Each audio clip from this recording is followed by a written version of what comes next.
प्रजापति दक्ष नारायण का सबसे बड़ा भक्त अपने आप को समझता था। उस अज्ञानी ने शिव का तिरस्कार करा। शिव का तिरस्कार करने पे नारायण ने दक्ष की तरफ से शिव से युद्ध भी किया, लेकिन फिर भी नारायण ने उसे वरदान देने के पश्चात भी उसके प्राणों की रक्षा क्यों नहीं करी? ये आपकी अज्ञानता है, क्योंकि हर एक पुराण को और पौराणिक कथाओं को पढ़ने से उन श्लोकों के अर्थ को ग्रहण करने के 3 अर्थ होते हैं: भौतिक, आदिदेविक और आध्यात्मिक। आध्यात्मिक अर्थ आपकी बुद्धि से परे है, दैविक अर्थ में आप उलझ जाते हैं और कुछ मूर्ख मटेरियल मीनिंग में ही फंस जाते हैं। किसने कहा कि प्रजापति दक्ष की मृत्यु हो गई? वो लीला थी। दक्ष के अहंकार का नाश करा गया था और फिर एक बकरे का सर उस पे लगाया गया था। शायद इसी कहानी से कुछ लोगों ने बकरे काटने शुरू करे और ईदे मनानी शुरू कर दी, क्योंकि आपसे पहले भी मनुष्य थे।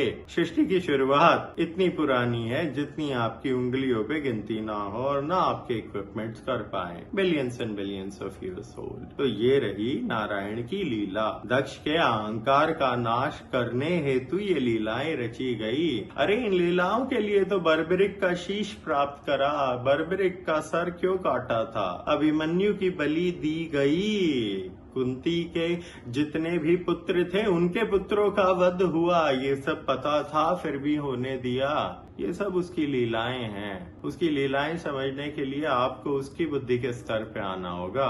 उसके लिए आपको ब्रह्म योगी बनना होगा। जो ब्रह्म योगी बनेगा वो काल देखेगा, और भगवान कल की आ चुके हैं। जो जो उनसे जुड़ेगा वो आने वाला सत्य और भविष्य देखेगा। आने वाले समय में युद्ध है इन्हीं राक्षसी आवृत्ति के मनुष्यों से, जो कहते हैं कि दूसरों को जीवित रहने का अधिकार नहीं है, क्योंकि उनकी किताब और उनके ग्रंथों में ऐसा लिखा हुआ है।